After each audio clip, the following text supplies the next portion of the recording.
when we are on this journey, right? Let's take a step back for me to explain this to you in case you haven't heard me explain this before, although I talk about this a lot, and I think I've covered this in my Divine Love Masterclass on YouTube, Feminine and the Masculine. That's, by the way, it's available free on my YouTube. There are 2 playlists, so if you are on a divine journey, you will find it extremely helpful. As we go for a journey of lifetimes, right? There's always going to be lives that will be traumatic. And energetically, a piece of us, if we've never healed that trauma, if we never understood that trauma in the physical world, obviously as soul, we understand it all. It has such an impact on our spirit and on our journey as a soul, that part of our energetic imprint, so part of that spirit, is literally left in the frame of that moment in the quantum field. So usually, especially when we talk about divine love journey, when we reach that life that we get activated to the journey and we have to achieve wholeness, the role of the divine feminine is to heal all those past lifetimes. And there's a variety of ways we do that. I sort of don't want to go into that right now. If you need more information, leave it in the comments and I can create a video about that. But there's a variety of ways we can do that to recover, to retrieve that fragment of that soul, right? And integrate it back into the wholeness of our spirit. And it's something that we will have to do to become whole again before ever coming into union. And how we know about these things is exactly that. It's things where we overreact, things that we have inexplicable and unexplainable traumas, fears. Some fears and some traumas go back to that lifetime, right?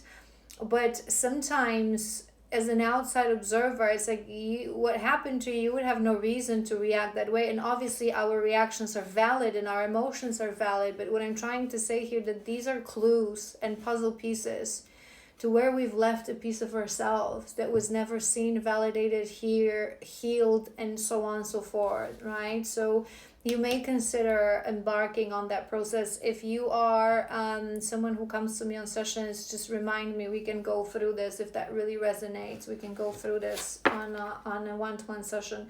We have glutinous gossip. I am not an idiot. I spoke about our connection as if it was trivial. I didn't respect the sensitivity of our connection. Instead of keeping things between me and you, I allowed others to interfere. I don't think it's in the past, to be honest. Glutinous gossip, unable to control, has overwhelming need to share false or misleading information, overindulging, overconsumption of personal narratives that may or may not be true. I'm hearing that maybe there is some fuzz around your connection right now. Maybe there are opinions of others. Maybe you and your person, whether you actually are an item or not, are on other people's tongues. People are talking about and gossiping about. And again, I've in the journey of a masculine, our poor masculines, it's a part of their journey, it's part of their path. Like I said, we all have a specific role in this connection. We're dividing tasks. There's a lot of work to do on this journey, and one lifetime to fully recover all the pieces of our soul. We search for these lost pieces, okay, in past lifetimes, and on a level of a soul. The masculine evens out the level of the physical, so the karmic relationships, the karmic patterns, right? So oftentimes they are surrounded, and they choose to be surrounded because of lack of worthiness, by karmic connections, right? By karmic friends, by karmic women, and because although they don't accept it, they don't have the strength of the spirit just yet. It's deeply buried. It's the lack mentality. It's the worthiness issue. Without them knowing, they are flexible to that manipulation. So there may be people who are, right now around you, who are not the nicest energy. I would feel a little bit more around the masculines. I don't know why I'm hearing that there's someone that you think that it's friendly or think it's a good person and they treating you right, and they actually, I'm hearing that you're not seeing something right, that there's a person that actually is more karmic that you could think, and right. But I am sensing that there may be, especially that we have juggling as a second card, so there may be a lot going on right now energetically, a lot of third party interference, a lot of opinion, a lot of things going on. um it's a bit of a drama energy, to be honest. It's a bit of a drama. Okay, I don't want to say cheap telenovela, but it has the vibe. Sorry. again again, this is not tough love. Facts. Facts. Everything truly is neutral in this world. There's nothing wrong. Haven't we all been through this? Okay, there may be a lot of things on both of your plates right now. Let's do another row.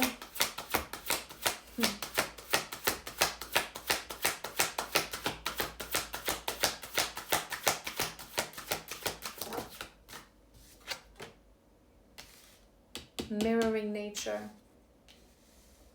We were talking about this, remember?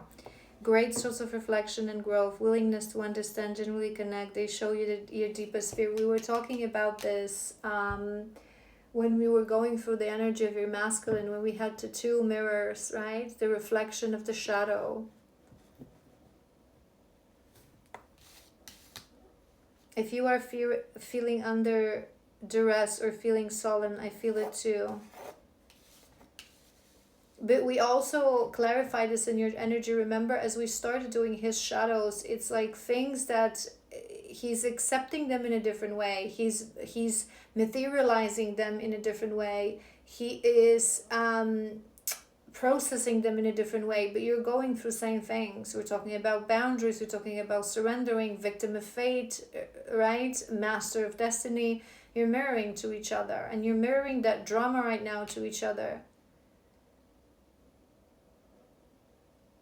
I think you may not be realizing this, it's coming to my mind. When we are in toxic environment for a very long time, we say to ourselves that we actually want peace.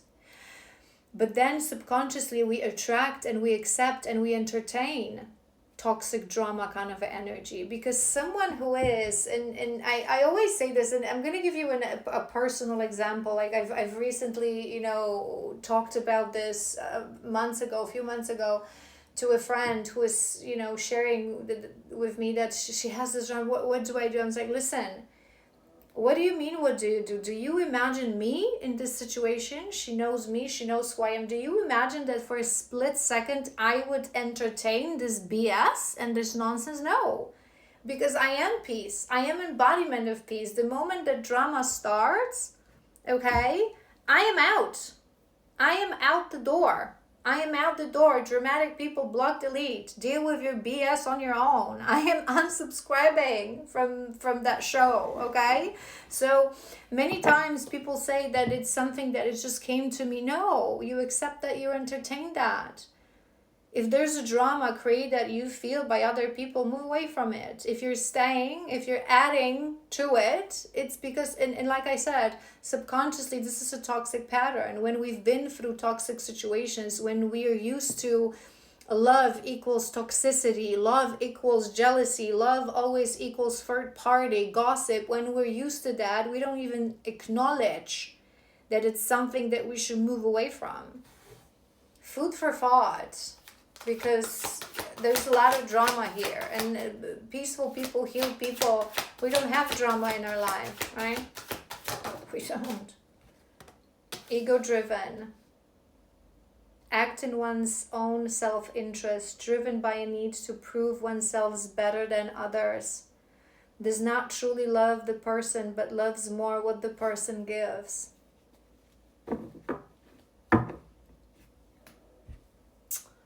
You guys, you are driven by ego. I'm hearing pride as well. That's why all this toxicity is created. Maybe it is, in fact, due to due to some sort of a past life trauma where you've been through a lot of drama and a lot of you guys, it's coming to my mind, but people who are truly peaceful people, or live a peaceful life, sometimes I feel this difference as a cultural difference, because we're culturally conditioned, right? Some cultures are more peaceful, are more, right, and then other cultures, they call themselves more passionate, and it's not passion, it's toxicity and drama, okay? But it's funny how sometimes we hear these stories or we watch movies, right, the drama, like telenovelas, and we think it's like, I specifically resonate with that because I come from a culture that drama is not is amongst normal people, right? So when we watch those Latin American telenovelas or like the Turkish telenovelas, right, we're like, oh, this must be invented. But then you put yourselves amongst these people and you realize that, oh my God, these are real life stories. What the hell is going on here? Okay, who lives like that? Culturally, this is it's a beauty of Earth, to be honest, as well as, so we put ourselves in a specific culture because we know that the avatar that we live in is going to be conditioned in a specific way, right? This is also why oftentimes between twins there is a cultural difference, there is a conditioning difference, right? For us to overcome that, for us to understand that no, there is no normal, not normal. It's just we live in a world that different things happen or don't happen, right? It's, as a culture, we carry a load of generational traumas that's that specific culture struggle with, right? So my culture struggles with different generational traumas and cultural sort of a collective wounds than, for example, someone who was born in Japan or someone who was born in one of the Latin American countries, right? It's completely different wounds. So it's something worth taking into consideration. But I feel there's a bit of a drama going on here, that maybe you've normalized because maybe you have been either, might not be cultural, but maybe you have been raised in a setting that there was drama. Maybe some of you also are from cultures where it's freaking just drama is a normal thing. When there's no drama and toxicity, there's no love. Oh my God, sorry, I'm laughing. Or it may be a past life trauma. Maybe you went through a lifetime in more of a traumatic setting, and it's sort of activating that within you, something that needs to be healed, some things that happened that were quite nasty. And that they would explain that this is how things operate, which is not true. Cycles. Perhaps you have repeated few cycles. I always say this to you guys, all is good and all, right? So don't ever beat yourself up for like, oh my God, I've missed a cycle, or right? But I feel like there has been some repetitions here. It's not like every time we're faced with a lesson, we're learning and we're growing and we're progressing. There have been some repetitions. Dysfunctional, unstable, hurtful, toxic. Same scenarios keep occurring, but unable to learn necessary lessons. Predictable, repetitive cycles of breaking up and getting back together again. I'm sorry that I'm laughing, but I'm also always embodying your energy. So maybe at this point, obviously, as it is happening, right? It's brutal, but as you, for example, share this with someone and talk about this, you yourself start to laugh because, oh my God, it feels like it is a bit of a nonsense kind of a drama situation. And I sometimes say that when we are overly dramatic, okay, when we are a little bit over the top with everything, right? A great thing is to talk and to explain to someone what just happened. And if you don't have someone that you fully trust, if you, for example, don't have a healer that you work with, or you don't have a friend on a daily basis that you work with, imagine that you're speaking to your spirit guide, and imagine that you want to tell him or her what just happened last night. As you start talking, sometimes us ourselves, we hear into the nonsense of what we're trying to tell here. when we're in it, this is why I told you guys that this collective, you need perspective. When you in it, it seems like, oh my God, right? But then when you take a step back and you look at it as an outside observer and you start describing, it's like, oh my God, that ain't normal. That ain't normal. All right, last one. Balancing. Remorseful through acceptable. But this is also that karma wants to undo the wrongs. Karmic justice, understanding what you put up is what you get out. What we're sometimes not understanding, and what we're sometimes refusing to accept, is that, and oftentimes the feminines, because we're more aware on this journey, we awaken from the beginning, so our masculine does certain things to us and we're like, he did this, he did that, why is he doing it, right? Not to mention that we accept that's number one, so it's all on us. But we sometimes forget, there's a reason this fragmentation of the soul is here. Maybe for you, at a minimum, it's the awareness of what I'm about to say. But sometimes certain things have to happen, and they have to do certain things to us, because it's an equilibrium. It's the evening out of the karmic justice, right? And if you've watched my masterclass, there's an episode about twin flames and past lifetimes, and I explained to you guys that it is in the last lifetime, or few last lifetimes if you fail at one attempt, that we get activated to the journey and this whole shebang happens. But other past lifetimes that we share, that's not all of the lifetimes that we share. It's like, if minimum 400 lifetimes you would have to live to get activated to this journey, 400 plus, 400, 500, up to 700 more, right? It depends on an individual. But out of these lifetimes, it's going to be few, or like dozen, maybe a couple of dozen, that you will share with your divine counterpart. And in these lifetimes, we never get activated to the journey. We never realize, we never get the opportunity to heal, because our souls are not yet ready. So all that happens in these lifetimes, it's madness, it's telenovela, and it's drama, okay? And in those that are not dramatic, they usually end it early. So one of us returns to spirit realm prematurely, creating trauma for another, right? So in the past lifetimes, in that last one, it's usually evening out. So if you find yourself in situations that he's creating drama, he's a bit of a energy of like a player energy, looking for drama, ego energy, superiority energy, right? It may have been that it was you in that past lifetime, that you were the diva, that you were the inaccessible one, that you were the drama creator. I don't know why I am seeing, you guys, I'm seeing this scene. They're showing me literally, it would be, I'm not good at this, but it would be like a sort of a 20s, 30s of the previous century, given by the clothes that I'm seeing. But they are showing me someone who was a bit of and it is a female. It was a bit of a, like a persona. It was a bit of a like a diva, like someone who was it's a bit of that kind of a situation, like singing, beautiful voice, right? And then really treating the other person like whatever, peasant, right?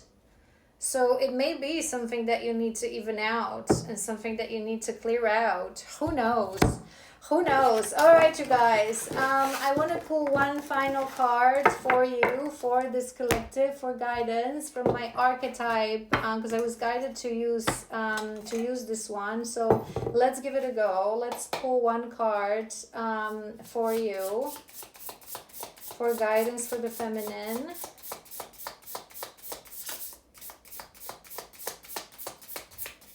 Guidance for the feminine.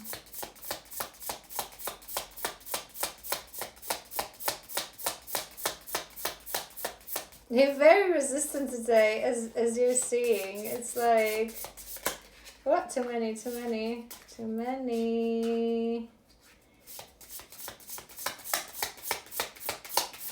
What? We have two, so be it.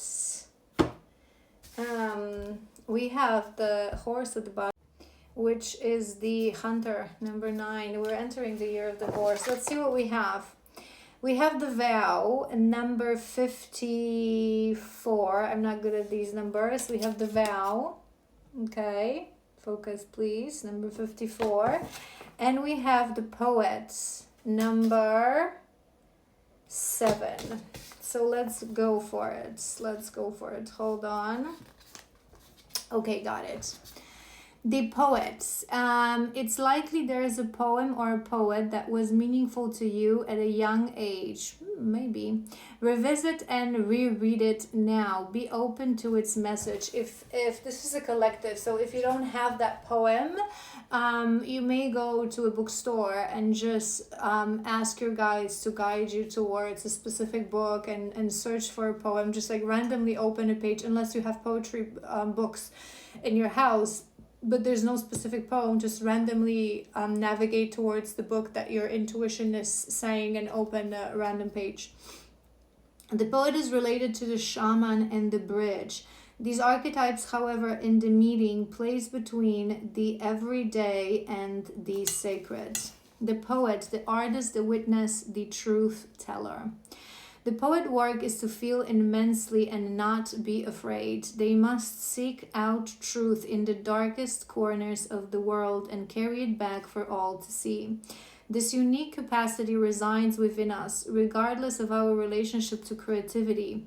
When the poet energy is present, there is a call for deep honesty and reflection, for seeing the big picture within the little one.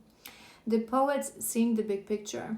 You're not seeing the big picture right now. You got to take a step back.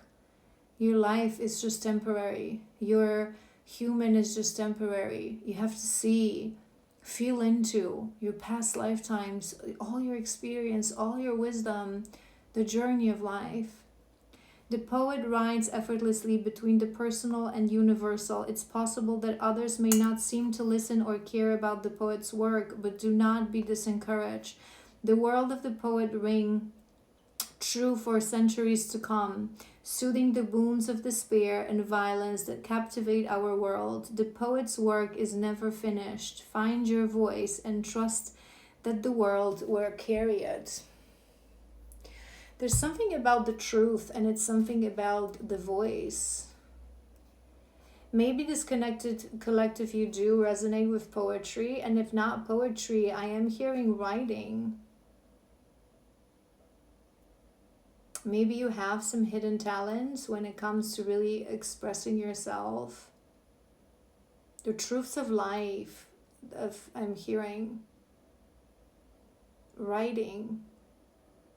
If that it may be a sign for you, if that resonates in terms of writing poetry, writing essays, writing books, writing even if it is a blog about things that matter to you, things that you like. And don't discard anything, you guys, because I don't know why I just saw cooking. Sometimes we feel that in search for our goal, it has to be big and many people has to know about it and it has to be meaningful, but it's all conditioning. What matters to you? What do you want to write about? What do you want to put in writing to leave for future generations? The truth of life. Okay, hold on. And the other one is the vow, which is the 50.